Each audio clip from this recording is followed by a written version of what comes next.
Hi. Did you know that Z and R, as in Z and R, can be vowels in Chinese? Are you wondering why I said Chinese and not Mandarin or Mandarin Chinese? Did you know that this video is sponsored by Rosetta Stone? Do you know how to measure dogs and count flat things?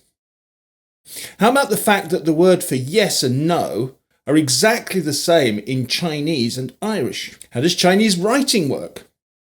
What's the biggest mistake people make when they learn Chinese, apart from calling it Mandarin? Let's look at all of that and more. I think a gong sound would be good here. Let's have a gong. Let's look at all of that and more. The most unusual speech sounds in Chinese are z and r when used as vowels. That only happens after s and sh. There's a tongue twister about that. 4是4，10是10，14是14，40是40，44是44。R can also be a vowel on its own, like in日本, Japan. Everyone knows that Chinese languages are tonal, that the intonation of a syllable can change its meaning. Ma with a flat, high tone means mother, and ma with a dipping tone means horse. Most words in modern Chinese have two syllables though, which makes it easier to guess from context. Chinese people are very used to speaking with people from different parts of the country, and the tone changes a lot in different local accents. So the following situation doesn't happen too often. 先生，早上好，欢迎您到我们水果店来。你想买什么？早上好，我想买橘子。橘子？我们这里是水果店，只卖水果，有苹果、栗子、香蕉，但是没有螺丝刀，没有锤子，还没有锯子。哎呀，太可惜了。我真的需要锯子，后面没有吗？好，我去看一看。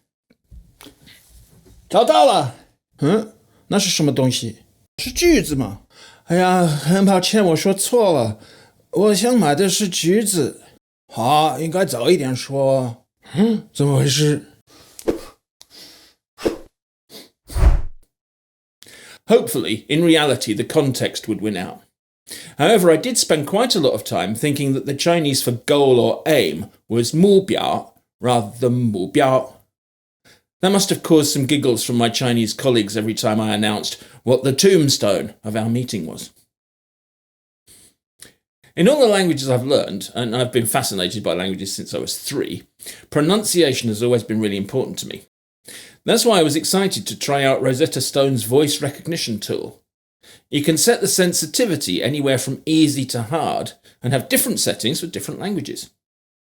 I set it to hard and I thought I'd blow its socks off. Instead, it kept telling me to try again. I was horrified until I found out there was something wrong with the microphone in my headphones. With my new ones, it's now pretty impressed with my pronunciation. 你的座位号码是73号。你的座位号码是73号。你的座位号码是73号。你的座位号码是73号。 You can get a lifetime subscription which covers all the languages, which is an absolute dream come true for a language nut like me, especially since it's 60% off at the moment. So far, I've been working on my Irish, and I'm really impressed by the range of native speaker accents. I'm kind of early intermediate, so I had to start in the middle. There are gaps in my vocabulary, but the combination of audio and images really helps fix new language in my brain. Tá an trán blasta.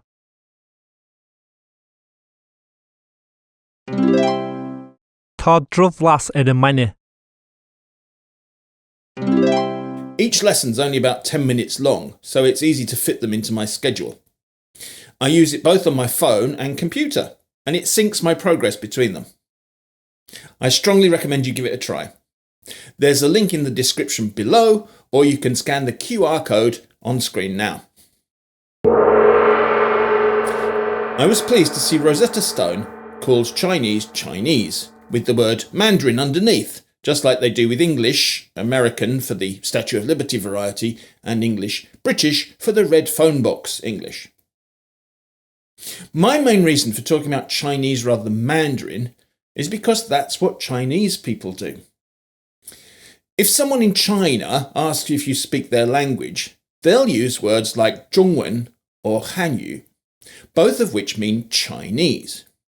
Only if they're contrasting standard Northern Mandarin with another Chinese language or dialect, they'll say 普通话.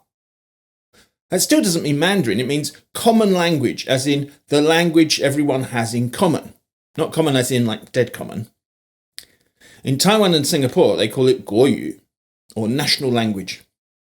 Mandarin is Guanghua, and it's the name of a large range of dialects spoken in the North China Plain, and stretching north into Heilongjiang, west into Xinjiang, and south as far as Yunnan. Standard Chinese is just one of those Mandarin dialects. The Chinese writing system is fun, to say the least. Each symbol or character represents a syllable, but unlike a syllabary, where there's one symbol for every syllable in the language, like Japanese hiragana, where, this is ka, this is ga, etc.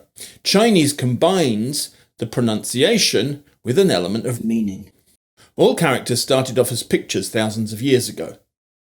They've changed quite a bit over time as a result of being carved and then written with a brush and then printed, all of which led to different stylizations. This is the sun, a mountain, and an elephant. Some of them have turned on their side over time, just as happened with the ancestors of the Roman alphabet that were used for English. Now, you can't get very far just by drawing pictures of things. Chinese gets around this problem in various ways. You can combine sun and moon together to mean bright, for example. Another way is to use one character for the meaning and another for sound. There are lots of words that sound the same in Chinese. Some with the same tone, others with different tones. Elephant and statue are both pronounced xiang. So the character for statue combines a person and an elephant. But it means statue, not elephant man. The person symbol on the left is called a radical. Radicals are really useful. Ma means horse, but if you put a woman radical before it, you get ma, mother. With a mouth radical, you get ma, which is used to make questions. Two mouths above it gives ma, to swear at or insult. With an insect radical, it's ma, meaning ant. This is really helpful for learners. When you're reading, if you see an insect radical, you can know it's the word for some kind of bug, and you can decide not to look it up unless you're an etymologist or entomologist. It might also be a kind of snake or mollusk or baby dragon. Same with birds, which have the bird radical. Most words in modern Chinese have two syllables, so moon is yueliang, not just yue. Sun is taiyang. Elephant is daxiang. And statue is jiaoxiang. This helps cope with the number of syllables that sound the same. When people want to specify a character when speaking, they'll often use a common two-syllable word to say which one they mean. My name in Chinese is Hu Dawei. If asked how to write it, I'll say Gu Yue Hu, Fa Da Da Da, Wei Da Da Wei, meaning Old Moon Hu, Da as in develop, Wei as in great. Another confusion about Chinese and Mandarin that people have is the written language. All Chinese languages / dialects share a formal written language. Until about 1919, books and newspapers and even personal letters were written in literary Chinese, which was very different from any modern variety. It mostly used one-character words and hadn't changed significantly since the 5th century BCE. Modern readers had to learn it as if you would a foreign language, because otherwise it was largely incomprehensible. It was like Europe in the Middle Ages, where everything was written in Latin, although Chinese languages have changed much more over time than like French, Italian, Spanish, Portuguese and Romanian have compared to Latin. Old English is a foreign language to us, but that's 1,000 years younger than Classical Chinese. The May 4th movement was a popular uprising in 1919 that led to the adoption of written vernacular Chinese, which was much closer to the spoken language. especially dialects around Beijing and the lower Yangtze. So today, everyone reads written vernacular Chinese, or Bai Hua Wen. Its grammar and vocabulary are mostly similar to standard spoken Chinese, though there are differences, about the same as between spoken and written French. It's a similar situation to modern standard Arabic. People speak their own dialects, which are often not mutually intelligible, but share a common written language. The difference with Chinese is that the pronunciation of the characters can be radically different between some varieties. Many people will read written vernacular Chinese out loud using their own variety's pronunciation. This is especially the case in Hong Kong, for example, where most people speak Cantonese, but their newspapers are in written vernacular Chinese. In recent years, more casual articles and cartoons are published in written Cantonese, but that's still the exception rather than the rule. Here's the first sentence of the Universal Declaration of Human Rights in a selection of Chinese languages. Note that the text is the same, just the pronunciation is different. 人人生而自由，在尊严和权利上一律平等。人人生而自由，在尊严和权利上一律平等。人人生而自由，在尊严和权利上一律平等。人人生而自由，在尊嚴和權利上一律平等。人人生而自由，在尊嚴和權利上一律平等。人人生而自由，在尊嚴和權利上一律平等。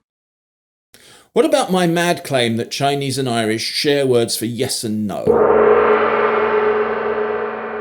Well, in the strictest sense, that's true, since neither language has words for yes and no. In both languages, you repeat the verb for yes and use the verb in the negative for no. Do you like ice cream? Like. 你喜欢冰淇淋吗？喜欢。Can you fly a plane? Can't. 你会开飞机吗？不会。How about measuring dogs? In English, French, German, Spanish, etc., we have some words we can count. A dog, un bâtiment, ein Zug, un muchacho, etc. Others you can't count. A bread, an information, une beurre, ein Fleisch, una leche, etc. For the second group, you have to use a measure word if you want to count them. A loaf of bread, a bit of information, une paquette de beurre, ein Kilo Fleisch, un vaso de leche. In Chinese, all nouns require a measure word. Some groups of nouns require a specific measure word. You can't say a table, for example. You have to say a zhang of table. 一张桌子. Zhang is used for flat things. 一张纸, a piece of paper. 一张票, a ticket. Sometimes there's less of a connection. Dogs, fish, rivers, trousers, pants, items of news, roads and throats are all measured in tiao, which means strip. You have a good voice is 你有一条好嗓子. You have a good strip of throat. Horses and bolts of cloth are measured in pi. 一匹马, 一匹布. Nouns that don't have a specific measure word use 个. 一个人, a person. 一个星期, a week. 一个地方, a place. Chinese is a fascinating language, as I hope I've demonstrated here. It's also nowhere near as difficult as you might think at first. One of the biggest traps, though, involves the writing system. It's really easy to fall into the rabbit hole of collecting characters, as if they were stamps, coins, or train registration numbers. I know 5,000 characters, people will boast. Yeah, that's lovely, but you'll probably get much better at the language if you spend less time on learning flashcards and more time speaking, listening, reading and writing. Hope you've enjoyed this. Thanks for watching and check out this next video. I'll see you soon.